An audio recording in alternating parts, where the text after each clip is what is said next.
to Leopard's TWAB reading for September 1st, 2022. Man, is it gonna be a doozy of some text on the screen from your favorite game dev, Bungie.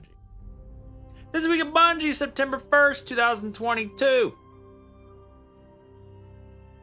We enjoyed a weekend of watching Guardians take on the Taken King once more, and now we're back at it with matchmaking update and pirate puns. I did a 30-hour stream for King's Fall. It was great. Tangent. Watching you all take on King's Fall this past week has been incredible. For many, this was a welcome return, bringing with it a feel-good nostalgia with a challenging twist. For others, it was their first shot at experiencing part of Destiny's history for themselves. Regardless of where you fall on that spectrum of players, there's one thing we can all agree on. Jumping puzzles are the bane of our existence. If those hilarious and often failed, in my case, attempts aren't fire team bonding moment, I don't know what is. We don't know what is. Put on Stompies, easy. Well skate, done. For this week's TWAB-tastic adventure, we got some behind-the-scenes data about the recent matchmaking changes. Oh, that'll be... Can't wait to get on social media later to see responses about that. And a new expedition location for booty while putting the best pirate foot forward. World's first celebrations. There's a few other things outside of Destiny 2 that we're excited to share. Lord Alpha, thanks to 15 months of primers. Don't resub while I'm reading the TWAB. Guys popping off despite the awkwardness. Ready for a new week? Let's get to it. Crucible matchmaking check-in. Just a Titan bubble and a dream.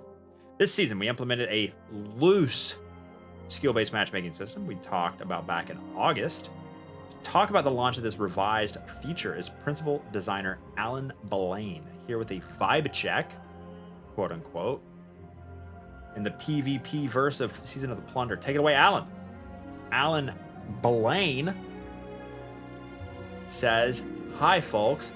That sure was a great start to the Season of the Plunder in Ritual Land. We have seen a significant uptick in the number of players and amount of time spent within Crucible because of our matchmaking changes. While we're excited to talk about..." Okay, that's a tangent. Bright future of Crucible development, and I'm sure a lot of you want to hear about the loose skill-based matchmaking we added to Control. Fix your shirt. Man, I slouch. I can't help. As we talked about it in an earlier TWAB, one of the functions of Season 18 Control Node is to help us tune a solid 6v6 matchmaking setting before we start implementing new matchmaking features, like team size and dynamic skill ranges. We're going to start with a fun tale about live game development, just to illustrate why we like to run smaller tests before rolling things out wider. If you just want the weekly stats and future details, skip down to the stats from week 1 section. No, we're going. We don't skip. Okay, this is TWAB, end to end, beginning to end. Control week 1, starting at reset, August 23rd. Loose skill-based matchmaking in Control was supposed to go live. Instead, players who joined Control found that they were matched up against anyone and everyone. What a beautiful thing that would be. Being able to play against anyone, regardless of what platform they play on, regardless of what their input device is. What the whole hell would freeze over? Why would you ever do that? That's crazy. Can I please only be matched with people who are 36 years old? Because we're obviously slower. They got a 144 hertz monitor because that's an advantage. Gigabit fiber, that's an advantage. Because, you know, we can't have people playing against other people who may be better or worse. You know, or playing on a different input device, God forbid, or a different platform. Oh my goodness. Where is the boomer matchmaking pool? Skill didn't seem to matter. Neither did platform. Normally, PC players are separated from console and stable players via matchmaking. So what happened here? During that day's update, holy double space Batman. For Season of Plunder, the file with the... Okay, here we go. Technical explanation. The file with the new matchmaking settings was not updated. And instead, Control used our default matchmaking settings. Once we found the bug and figured out what was going on around 7 p.m. Pacific, the same day we got the file updated on the servers, everyone was using loose skill-based matchmaking. Hooray. illustrates a couple of key points. One, that was a server-side change. The metadata wasn't updated. Why the hell did it make a crossplay enabled if it wasn't changed? We do our updates and weekly resets on Tuesday rather than Friday, so when something unexpected happens, no one must pull weekend heroics to fix the game. Accurate. We make changes in one location first to make sure it's stable before expanding it to other uses, especially when we're exercising systems that have been changed recently. Cool. 36-year-old lobby. We'll get to the lighthouse once the kids settle down after a quick nap. That turns into 4 hours. Try to play video games, but instead you're chronically tired because you're doing chores and taking care of 2 other humans that don't want to be taken care of. Yeah. Default matchmaking. The default matchmaking that everyone played until 7 p.m. Pacific is never actually seen in game if things go well. Default. I don't know what that means. It is designed as a fallback that just works and finds people to play with, but it doesn't do anything clever. Default matchmaking ignores platform. Oh, skill and almost everything else. That's why that happened. The only thing it takes into account is latency, but only for the first 15 seconds of matchmaking. After that, it's no holds barred. So, on the morning of August 23rd, if your control match took longer than 15 seconds, matchmake, which it almost always does, it basically just picks the first 11 people it found, no matter how good the connections to you were, what platform they were on, or what their skill was. Amen. Always too tired. Too old for everything. Retweet. Scam belt, man. You have to watch ads while I have to read. Sucks for both of us. Non-subs. And of course, this could cause laggy players, bad hit registration, matching with players far outside your normal skill brand. This is why we sometimes spend multiple minutes on our various matchmaking thresholds to make sure latency is as solid as we can get it. Yeah.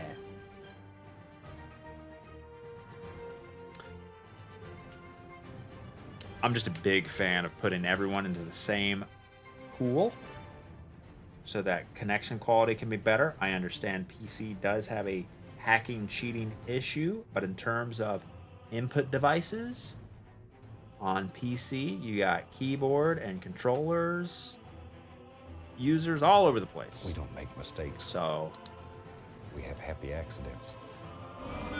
Let's just bring everyone together so everyone's latency can be better. Stats from week 1. As of 7 p.m. Pacific on Tuesday night, we had some loose skill-based matchmaking on in Control, and we have some interesting results. Let's dive right in. Gearbox Zero, thanks for the 19 months of primers and this tangent. Don't disrupt me. Don't interrupt me while reading the TWAB. As remind me, I needed a resub. Ha! Woo! Hashtag ad blocker. Wow! It's gonna take away a mega yacht from somebody. Population. In the first week of Season of the Plunder, 140,000 more hours of Control have been played than in the first week of Season of the Haunted. We had around 11% increase in the total number of players playing Control. Okay, well, there's a lot of variables. Was it because of skill-based matchmaking? Was it because of a billion other things? We don't know. Matchmaking times. Overall, our average matchmaking times went up by an average of 5 to 10 seconds. That's a good indication that the matching is generally working, but isn't showing our worst cases. The lower population segments, extremely low and high skill. Ah, yes, I'm well acquainted with this side. For the highest skill band, less than 0.1% of the population, matchmaking average around 90 seconds. During high population times, spiking to just over 200 seconds at low population times. Oof. For the lowest skill band, we see matchmaking times between 120 and at best 240 at worst. So sucks if you're good at the game. Just looking at matchmaking times, the current settings look like they're getting us where we want to be. However, we are cautious about making too many assumptions right now. We have plenty of anecdotal evidence of bad connections in those high skill games, and week 1 is one of the highest population moments in the season. Is there a quiz later? Oh god, no. Skill differences. The skill differences we see in Control matches are pretty stark. Yeah. Without skill-based matchmaking, only 10% of matches had a 600 or less skill difference between the highest and lowest players. Oh yeah, they defined what this number meant, their skill number, a couple weeks ago, and I forgot, but apparently this is significant. Between the highest and lowest players. With skill-based matchmaking on, we see that 80% of games have that separation or less. Great. For 90% of games without skill-based matchmaking, the average skill of all players within the game between 300 and negative 100. Yeah, 0 is like the average.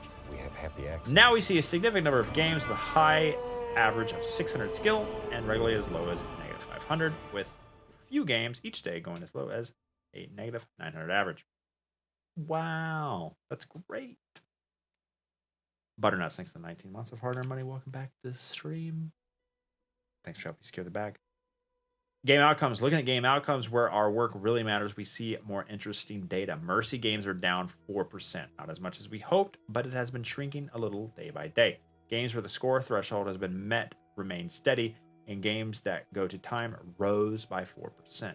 We don't make mistakes. Because no one's getting joined accidents. back into a lobby when people leave. These are all within range, and expect that the first few weeks will be more chaotic than normal as players readjust their playstyles from optimized play against a wide variety of players to optimized play against similarly skilled players. My loadout's still going to be an absolute trash meme, so unfortunate. The skill system will adjust to reflect those changes. We expect Mercy games to shrink slowly over the coming weeks if time limit games rise consistently during that time. That's probably a tangent. We will look at the score goal and lower it to compensate. Caboose, thanks for the 8 months of free Amazon executive chair. Lower the base up. You don't understand that entire paragraph.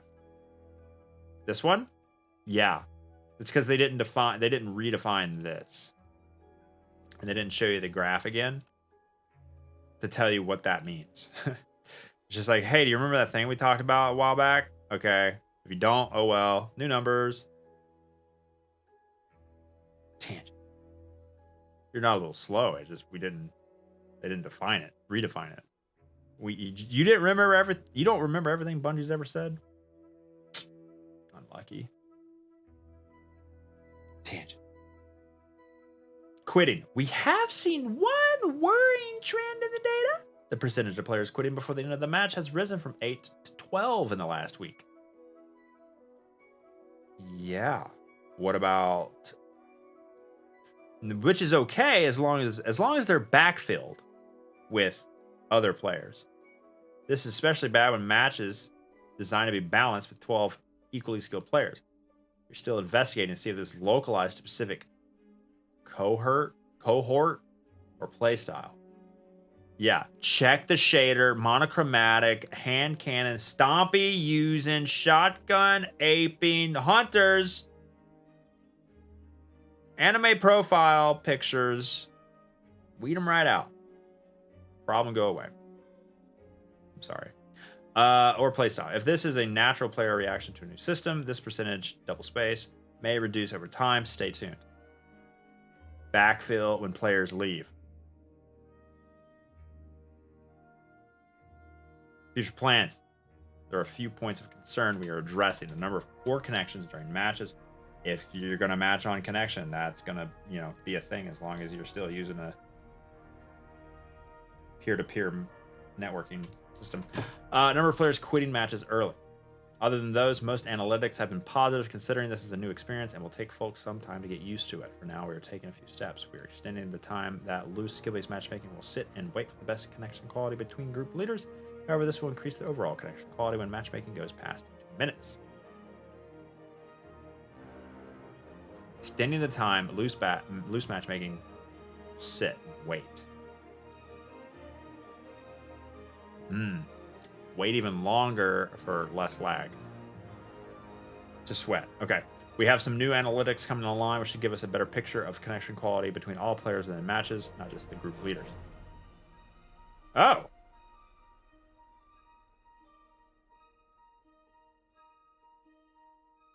Wait. Matchmaking only uses group leaders? What? No. You can only get analytics on group leaders currently? No. That's scary. We're going to be adding quitter protection to control in a future patch. We hope to discuss more of that in future TWAB. Yes! You have to play one game of Gambit if you quit out of control match. That'll teach them.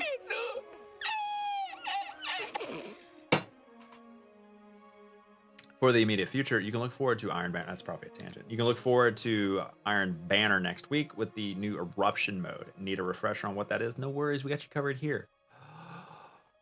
Yeah, I'm not clicking that. What if I pre-play 5 games of Gambit? You've earned the ability to quit out of control. You're right. Absolutely right. They have an army. We have an Ido. Okay, first of all,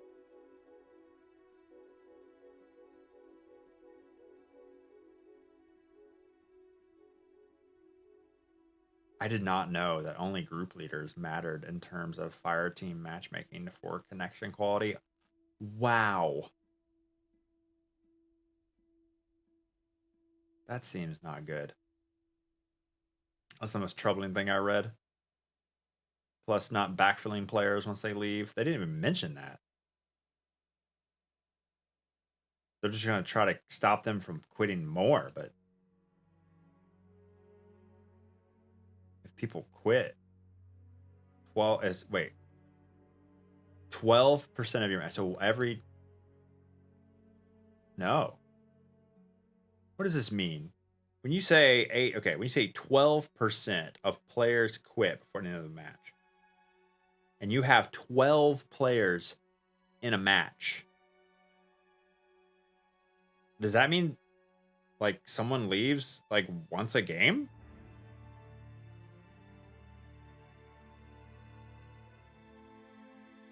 Out of those 12 players, one of them has to leave every time?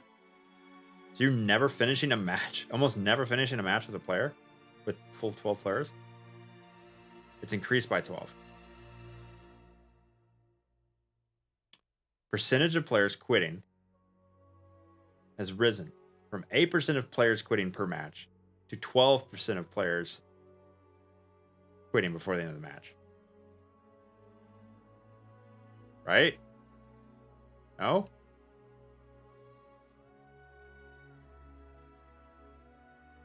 It means in 100 matches, one leaves every 12. If there's 100 matches played, 12 players would quit. One. Any player has 12% chance to leave. Wow. 4 different people said 4 different things. That's crazy.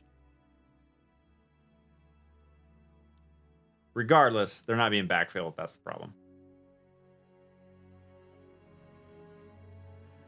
Yeah, if you need to finish a bounty, done. Gone. Unlucky.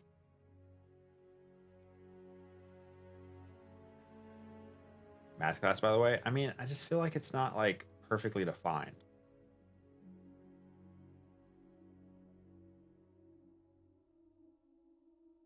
You know? Like, I feel like this is open, a little ambiguous, open to interpretation.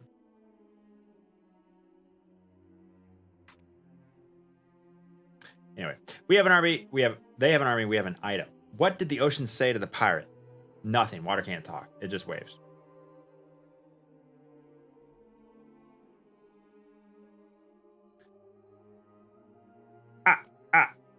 While we haven't mastered communicating with water yet, but we do have those sick pirate puns always at full mast. Speaking of full, never mind.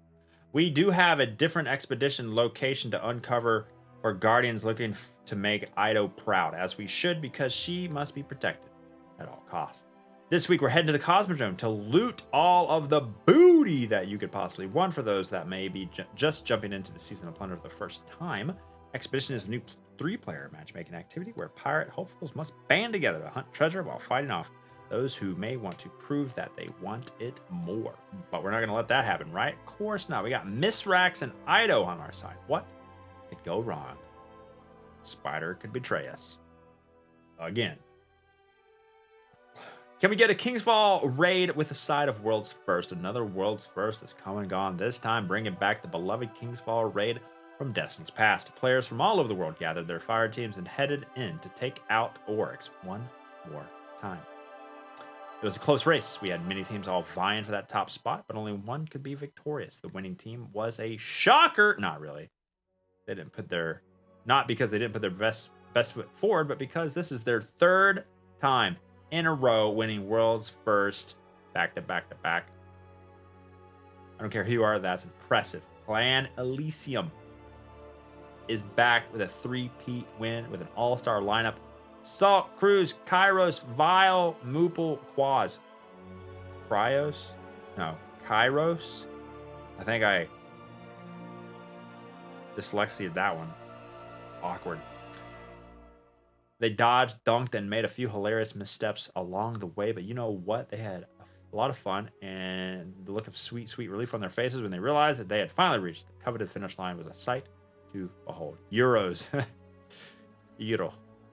Huge congrats again to this team. It was definitely a wild ride from start to finish.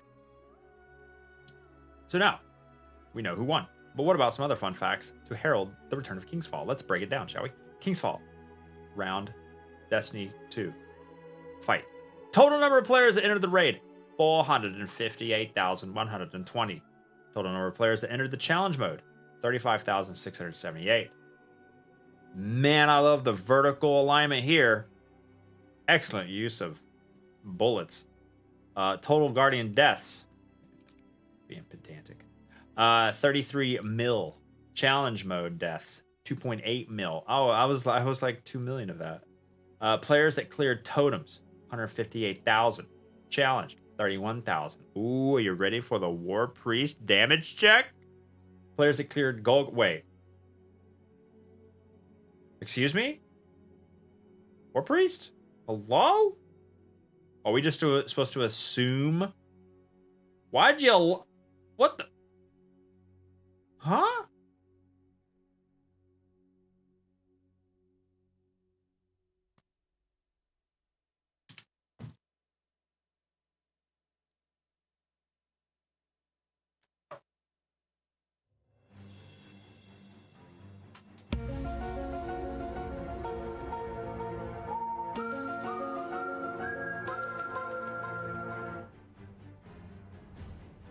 I'm not gonna ask.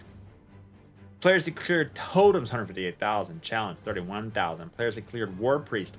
Ooh, half. 63,000. Challenge, 31,000. Okay, we're still in there. Players that killed Golgoroth. 52. Not many damage checks. There's still some. Challenge, 19. Made it past that as well. Players that cleared Daughters. 49,000. Challenge, 19. That's us too. No! We were one of only 2,000 teams. No, players. One of only 2,000 players to get it past Daughter Challenge, but not Oryx Challenge. No, that's such a small number. If you made it to there, you almost definitely made it all the way. Damn. Well, I'm a statistic.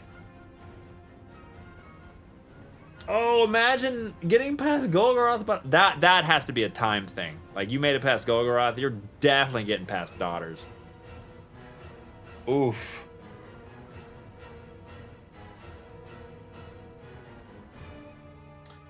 Total hours spent in King's Fall, 2 million. Challenge, 208,000. So, 458, 35. 500,000 players try to do contests. And 50,000 beat it on normal. So 10% of players beat contest mode that try. And of that, a much smaller percent, was that like 3%? 4%? Get it. It's tough. Basically, we have a lot of emblems to give away, quite a few raid rings to dole out. For those that do get emails, we're working on that. You're going to want to keep an eye out for the next Monday newsletter. In that, we'll be breaking down your own raid complete report to see all those ups, downs, sideways, seats off, cliff edges. How many teams is that? Kind of hard to tell because typically what happens is you'll have Frankenstein teams where you'll have 4 people who have already beaten the challenge, and they'll get 2 people who haven't beat it, and they'll help them through it. And sometimes they'll even like sell challenge mode runs on like these world crazy websites. Or your clan will help you out, or whatever. So it's hard to tell. We'll change it a little bit. And that we'll be breaking down your own raid complete report to see all those ups, downs, sideways. Okay, I read that. But wait, there's more. To celebrate our 3-time winners, we sat down with Salt and his fellow Guardians for a quick chat to reflect on this fire team's latest big win. What's it like to be good at video games, guys? Congrats on your 3rd win. How does it feel to win world's first, not 1, not 2, but 3 times? Salt says, it's an incredible feeling. It's really hard to describe in words. I've never felt so much double space pressure before a day 1 launch. We knew we could do it, but we also knew that no one had won 3 world's firsts in a row. After winning, the relief and satisfaction is completely unmatched.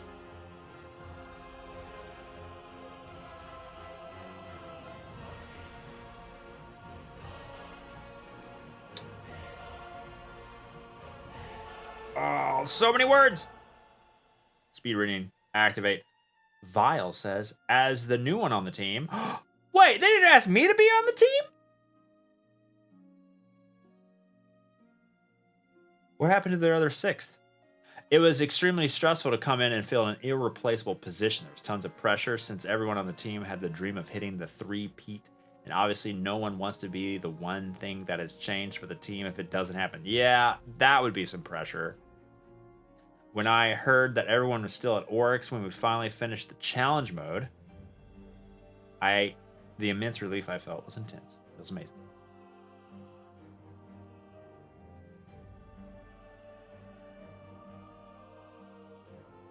What do you think is your team's special ingredient that makes a 3rd win in a row even possible? Caboose, thanks for 8 months of primers.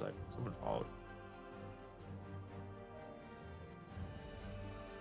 Moople says, if there's a list of ingredients, the chemistry is the number 1 thing that matters. Something like this is so difficult to achieve without being tight-knit. Even though it's been done before, LFG team. Everyone being on the same page and wanting that belt as much as you do is the real secret. Really great player, says Cruz. Must be nice to be good at the game. Or games in general. Or good at anything. Both mechanically gifted as well as smart and adaptive. Being able to trust your team and rely on one another is so important, especially in a situation like World's First. Another important facet is an understanding between all players of what the goal really is. From there, it's about staying focused on what really matters, no matter how much yelling or bickering contest mode can sometimes inspire as the hours tick on. The hours tick on? Man, you were only in there for 5 hours. Don't talk about hours tick on. You're like sprinting through it. That's way easier. Try 24. We all know that it's just our passion shining through when we got lost in our feelings and frustrations. I believe that all that is what makes us unique and sets us up for success when reaching for these goals. What drives you to compete in this event year after year? Do you see yourself stopping anytime soon? Saul says, overcoming the struggles is what makes it special. Certain aspects of the raid that were more challenging than others are highlights for us. But of course, defeating the final boss when you're in the lead is a truly special moment of winning the title of World's First. As for pitfalls, it's always the times when you feel down and out. The times spent bashing your head against the wall before finally overcoming it is the most difficult part. If you can get yourself out of that hole, you can get out of any bad situation. Moople says, Destiny's World's First races are by far my favorite part of the game, the year in game. There's no better feeling than overcoming the most difficult content in Destiny 2, and day 1 raids are always on the top of that difficulty list. I don't have any intention of stopping anytime soon. This game and the friends I've made are irreplaceable. There's nothing else like it. Wish I had friends. What's on your tip? Whoa, what's on your tip? Let's try that again, shall we? What's your one tip to others attempting this title to help them pursue their own goals of one day taking home the belt?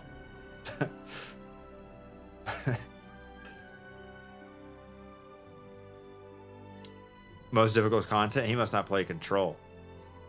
I believe that a team attempting worlds first needs to understand everything their team has in their arsenal to help achieve those goals. We always go in with the game plan. We also go in knowing those plans can change at the drop of a hat. Knowing how to adapt and what to do in different situations will help a ton when racing.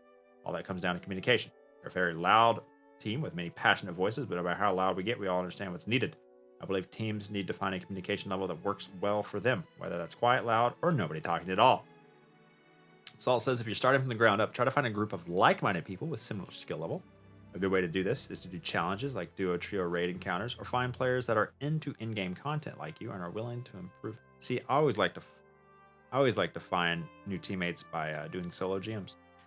After playing with someone you think has potential and seems like their personality is a good fit, try inviting them to your world first team and build up from there. For those clans already established, there's not much to say. We won Vault of Glass by 10 minutes. Valve Disciple by 3. We didn't even get top 10 in the normal version of King's Fall. As much as I would like to keep winning, despite how consistent our team has been, someone else taking the belt home could easily happen. Plenty of teams have what it takes to win. The competition is always there. It's crazy how they've won 3 in a row and are so consistent, and yet are... How much did they win challenge mode by for King's Fall? Because, like, the deltas aren't huge. Favorite moment from the returning King's Fall raid. Kairos? My favorite moment was definitely hearing Vile Fate's excitement on getting his world's first, because it reminded me of our team when we first beat Vault of Glass. The nostalgia made me feel really good. Oh, half an hour? 45 to 30? Wait, 30 to 45? Wait, chat's all over the place. All right, so over 30 minutes. That's crazy. Vile says, I think the changes to War Priest are the best parts, except for step on, step off, step on, step off. The flow and difficulty of the encounter in contest mode felt incredibly satisfying. Crutch on Aeons. Honestly, I really enjoyed the extra challenge.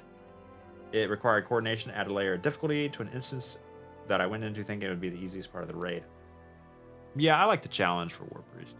I didn't like crutching on Aeons, though. Any changes to the revamp that you thought was a chef's kiss to an already beloved raid? Saul says, Unstable Light being able to damage Golgoroth is an awesome addition. Also being able to speed up totems by killing more enemies is super fun. Makes the encounter way more engaging. Also giving you that sword logic vibe. 29 minutes to be exact. Cool. Moople says being able to do damage to orcs with guns. What? Not relic damage? Forced forfaits? That's crazy. While still reacquiring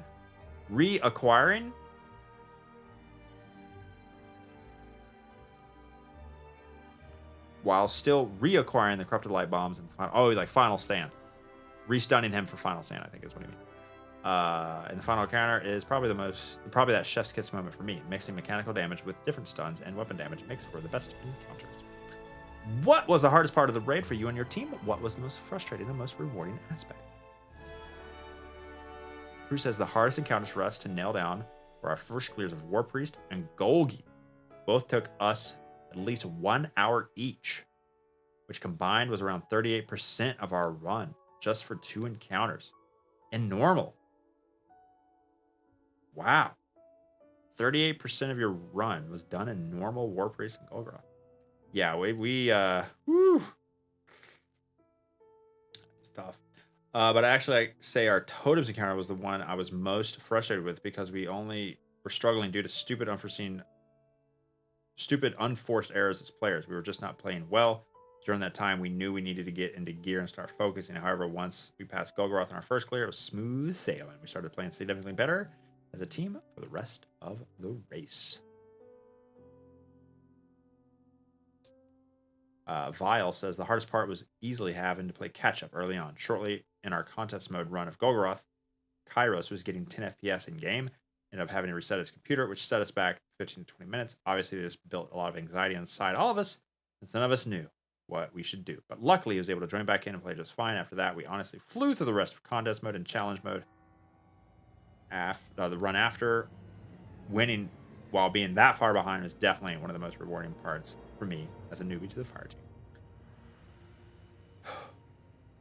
Behind as non-underdogs. And then winning it. I wonder what that's like. A huge congrats to our winners once more for their hard work and dedication. Enjoy that third belt. 15 to 20 minutes to reset a PC. 1994 Macintosh.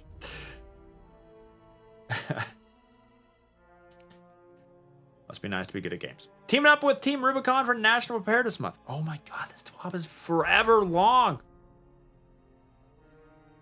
Another month, another reason to get out there and do some good. The latest initiative for the Bungie Foundation is making sure the National Preparedness Month is as prepared as possible. Alliteration.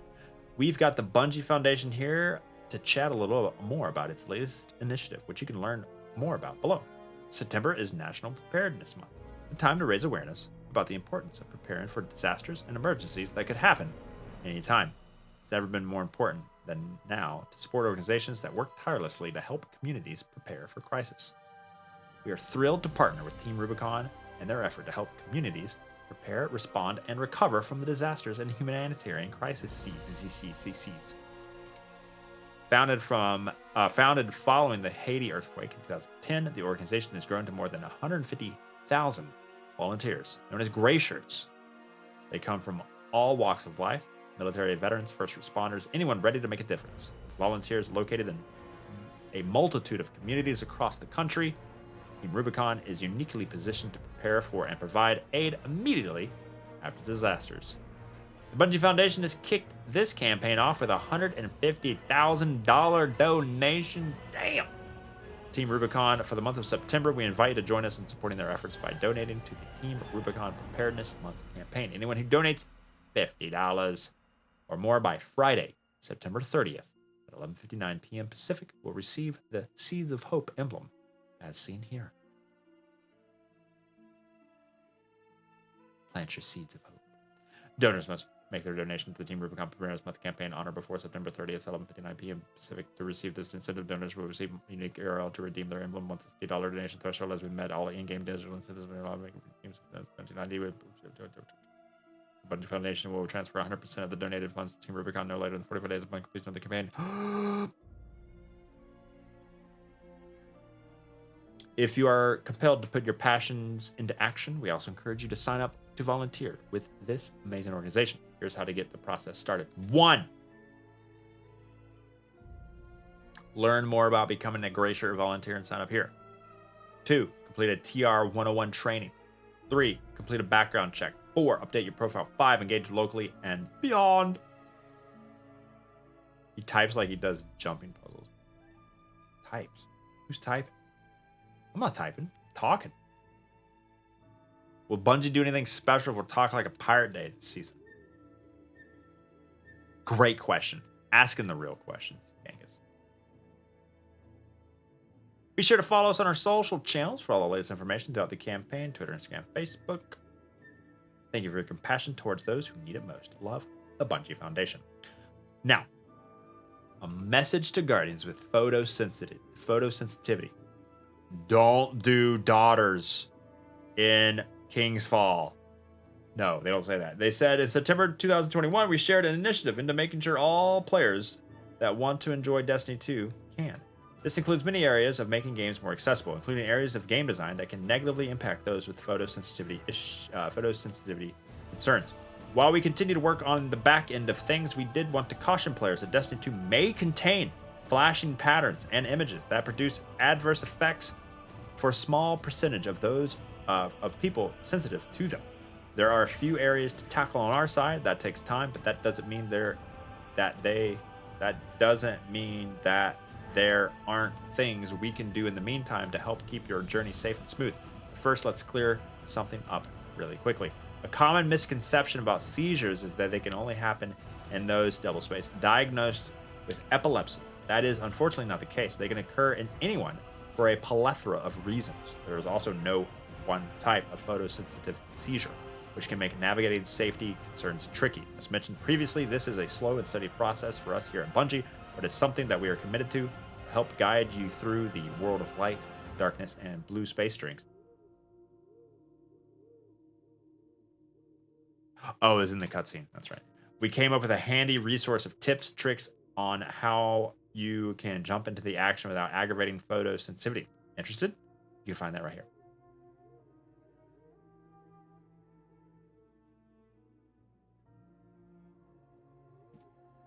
Imagine being 24 hours into your stream and then you do challenge mode daughters. That'd be crazy. Player support report. Let the king fall. When he crumbles, we will stand tall. Face him together. Let the king fall. That's a reference to something. I don't know what that is. A smooth King's Fall raid launch. Check. Can we give a round of applause to Bungie for a smooth King's Fall raid launch? Did we have any issues on day one? Other than Golgoroth wiping at Golgoroth. Other than that, I guess the API has been slow, but that's not King's Fall specific. No GLs, not King's Fall specific. You know, it wasn't like VOW where you just couldn't play. People got kicked, soft locked. You had to get checkpoints. Like, it was terrible. So Warpriest was doing early Oracle wipes. Rare bug. Oh man, I didn't hear that one. Mega Scream Golgi. Yeah, that was the one. Oh, Golgoroth looking the other way. Yeah. I guess I mean more like overall like connection stability issues during the World's First. It was better. Way better than VOW for sure. Baylor thanks to follow. Players getting their pirate on with Season of the Plunder are getting to bask in the glory that is our amazing player support team. Abso-freaking-lutely check. That's not a word. That's not a real word. With the first week of the latest season now in the rear view mirror, let's check in with the team to dive into some of the known issues and planned maintenance ahead. Heavy GLs are back, baby. Anarchy doing mid damage. This is their report. Loud noises.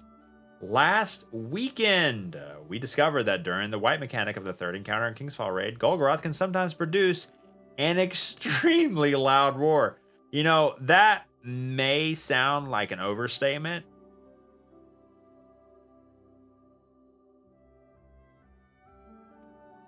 I'm going to turn this down to 1% volume, okay? Oh shit. Talon's ruined. Get ready for the bombs. The bombs. Oh shit. Oh no. Ready.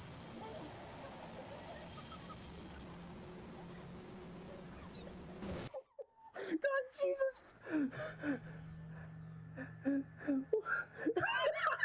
I got it.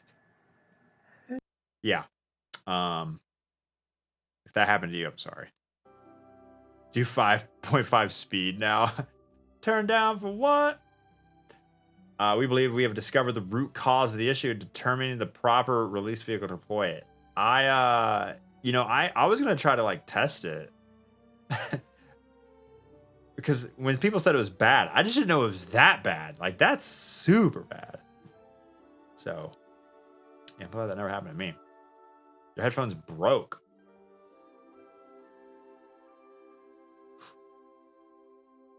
Until a fix is deployed, we encourage all players to lower their audio output when fighting against Golgoroth. Sure. Accessing Season of Plunder Season Pass. Incorrect wording is displayed on Season 18 Season Pass for players who have not completed the introductory mission. Right now, it's telling players that have already purchased the Season Pass, they need the Season Pass to access plundered umbral energy. Pew. That is incorrect. In addition to owning the Season Pass, players must do the following to acquire plundered umbral energy. Complete the first mission in the Helm, speak to Spider, complete Ahoy and Away, visit Star Chart, acquire sales Ship Sealer quests, and claim the energy. Updates. Earlier today, hotfix 6202 went out to address several issues such as Striker, Stormcaller subclasses not benefiting from resilience-based PvE damage resistance. This seems to be fixed. I didn't scientifically test it, but I played on Titan and it seemed better. Next Thursday, September 8th, hotfix 6203 is scheduled to be pushed out. Stay tuned on Monday on Twitter for more information. This patch also brought back GLs. It also fixed a bunch of other stuff. Can't remember. It was bad. Twitch drop emblem. Last week, players had the opportunity to earn a new Destiny 2 emblem from our first ever Twitch drop campaign. Once players had watched 30 minutes of the live stream, they had to claim They had to have claimed the drop on Twitch and connected their account with Bungie.net account that has their Destiny 2 account link in it to obtain the emblem. The emblem doesn't show up in the partner rewards page. Press the refresh button beside the missing Twitch rewards. Still doesn't appear. Click this page note for the future and confirm the emblem appears. They fixed a new auto. It's been the new auto, the $100 auto has been enabled in raids and dungeons, I think. If the drop appears, then you qualified for it. You just need to connect your Twitch account to your Bungie.net account. If a drop doesn't appear, you didn't meet the requirements to obtain the emblem. Known issues. While we continue investigating various known issues, here's a list of the latest issues that were reported to us in our hashtag help forum. The overzealous Basilica triumph for the King's Fall seal and title can't be completed. What else? What other issues? Some Gambit bounties have a misspelling of Guardians in the English versions. How are they spelling Guardians? The crafted BXR doesn't receive a gold border when enhanced perk is added. Aww. Mortal Medicine mod appears on the King's Fall Hunter Raid helmet twice. I noticed that. King's Fall carries aren't being correctly counted in the stat tracker. Didn't they fix that today? Fix something today to do with counting something from King's Fall. Sometimes players can spawn outside the room and fighting the War Priest. Really? Rift Loss Sector is missing triumphs and incorrectly lists shields present. The Robes of Nezarec ornament loses its resonance effect when an ornament is applied to the Nezarec's Sin Warlock exotic helmet. Oh. Wow. Ornaments. Affecting gameplay. Happened to you a lot spawning outside War Priest and Challenge Mode. Oh, that's crazy. The Arms of Optimacy ornament has misplaced geometry. Dawn Chorus exotic doesn't appear in collections. Expedition activity doesn't show any stats in the post-game activity summary. Storm Trance does not increase its damage over time while attacking. Hey! Yeah, it does. But only the last quarter does an extra. We tested this, didn't we? Like the last quarter of whatever. They'll figure it out. Repeatable star chart bound. Maybe it's actually supposed to be good. Maybe Storm Trance isn't just a tickle.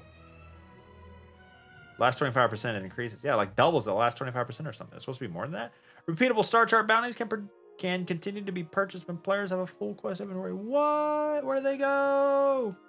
For a full list of emergent issues in Destiny 2, players can review our known issues article. Players who observe other issues should report them to our hashtag help forum.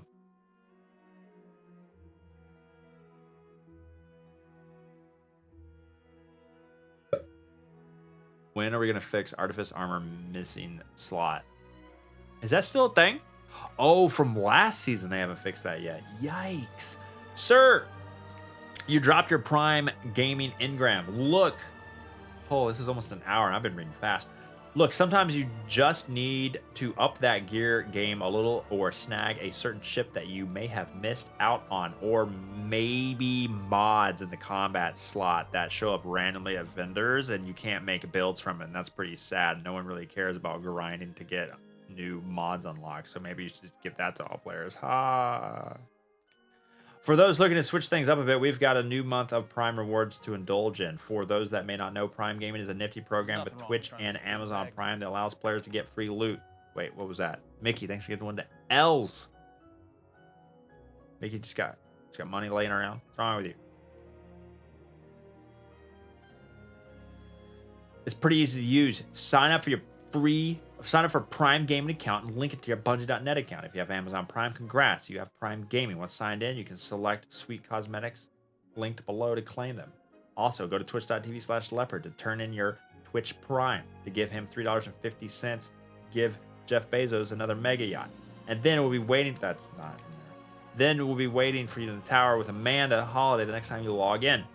For this month, we've got some Darcy goodness, nifty emblem, and one of my personal favorite ships. Check out this month's loot drop below.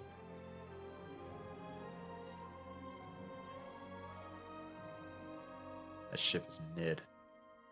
Darcy exotic sniper rifle cleans up good exotic weapon ornament. The machiniform exotic ship plunder projection legendary ghost hollow magnetism exclusive seasonal emblem.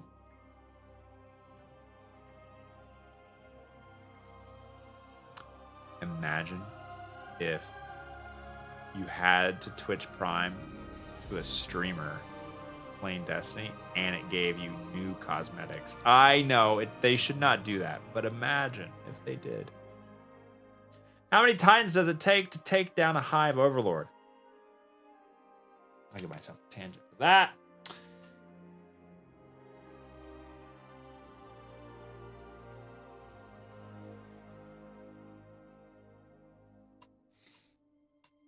Hippie says, look, I'm a simple Titan man. I see a dope Titan video. I click on said Titan video. Kingsfall is back, baby. And for many Destiny veterans, this means the return of a fire team favorite. For others like myself who missed out, double space. When this raid made its original debut in the first game, for whatever reason, it was a chance to dive right in to a beloved piece of Destiny history. For this montage video, a team of Titans decided to thunder crash their way into Oryx's crit zone and enter our hearts. I love some thunder trash Titan vids. All right, it's faster. Look at him go. Yay!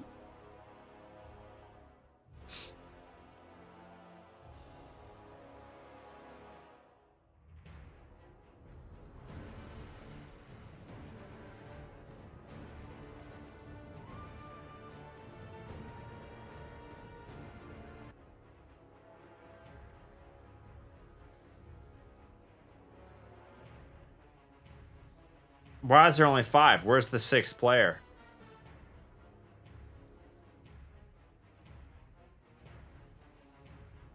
What? You don't even kill Golgi?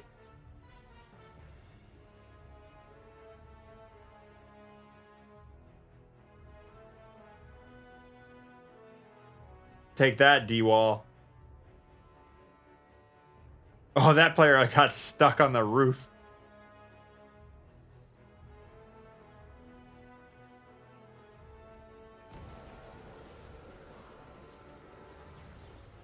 Oh, they didn't make it.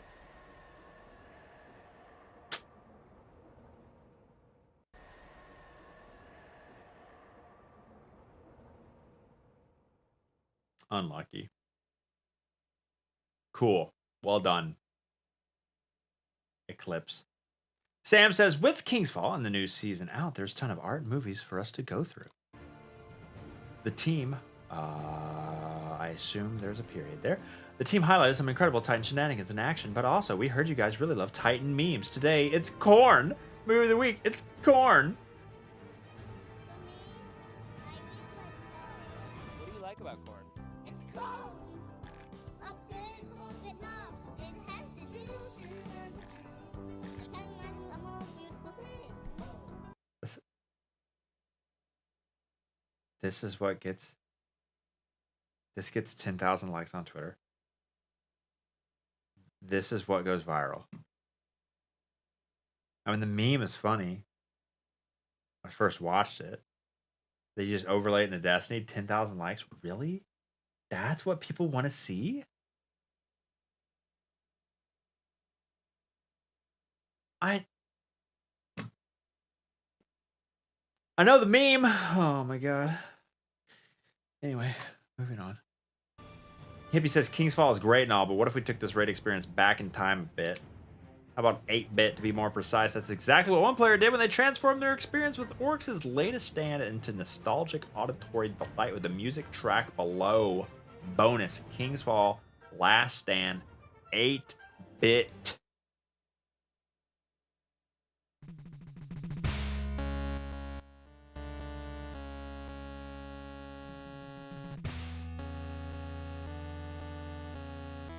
Accurate. Moving forward.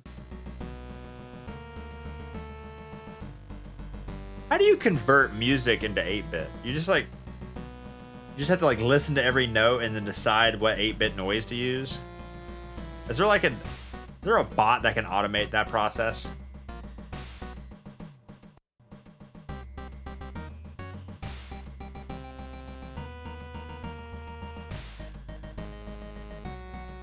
8-bit skill.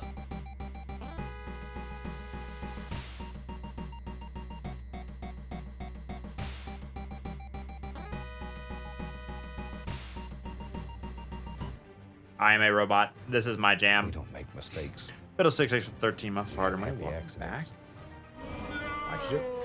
You heard of Lightfall. Now get ready for Bathfall. Bruno, Artist of the Week. Bruno says, I don't know much about the new power some are calling Strand, but it seems that you can play the violin with it. Really cool if you ask me. Maybe the darkness likes Vivaldi. I'm cultured. I know what that means. Strand, the music of Strand from Jar Hinge Art. I saw Strand from the Lightfall reveal. Thought it could make a pretty stringed instrument.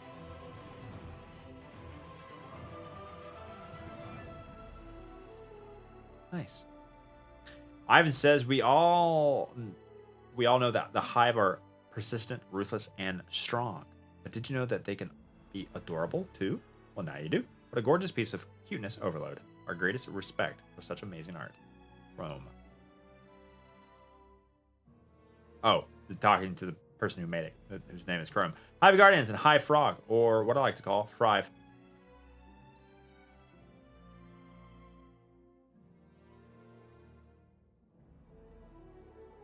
The frog thing showed up somewhere. What was that about?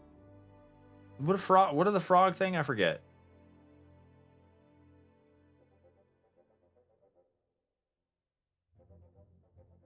Whiskey Bomber. Have a good night.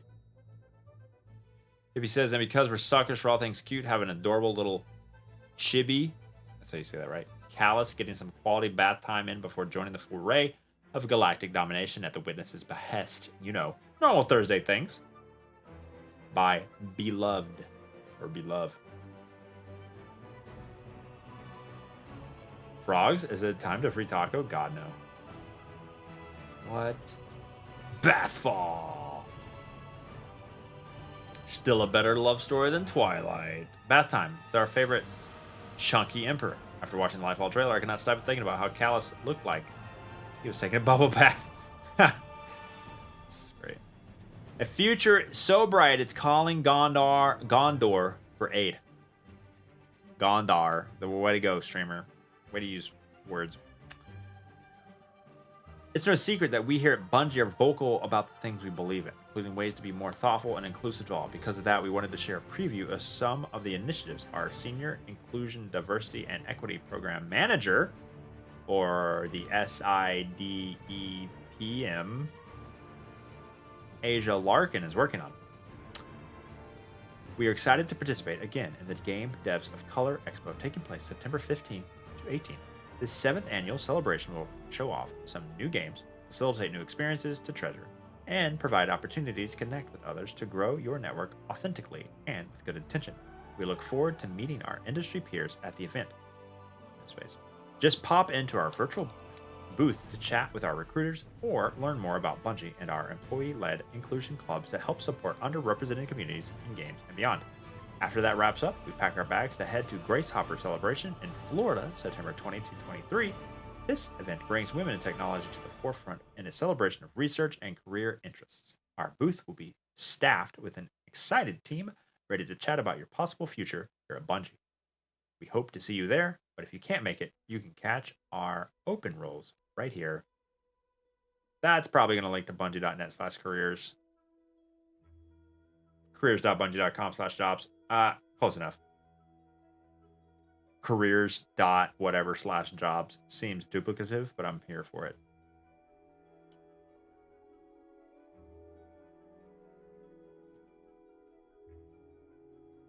If you're calling Gondor, God, why did I say that wrong? For aid, your future isn't bright.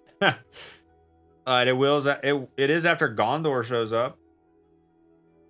TWABs, they grow up so fast before you know it, they're heading off to college. And on a more serious note, we're excited to see all your thoughts on the latest storyline for Season of Plunder. We're loving all of your excitement over Drifter and your pledges of undying love for Ido. She's pretty great, so keep the memes of eternal devotion coming because they're hilarious. With all the PvP talk, please remember that we're always taking in feedback. Sometimes that feedback won't make it in the game for 1,000,000,001 different reasons, but you never know in what other ways your input can inspire other equally important changes to the world of Destiny.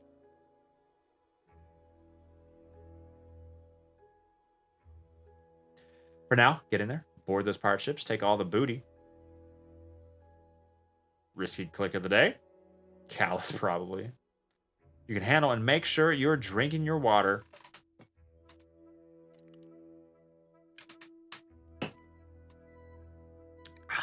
As you go. Hydration, hydration, hydration. That's what Ido would want. Until next time, Guardians, I should go. Hippie. Oh God, is this an ARG? No, it's not. It's your this. We get Bungie reading for January 9th. I mean, September 1st, 2022. Read by Leopard every Friday morning at 8 a.m. Eastern, unless it comes out early enough for me to read it before my stream ends on Thursdays, which today it randomly did come out early enough for me to read it. And we read it. And we recorded it for YouTube, which is not very popular content, but, you know, you got to upload something. So, yeah.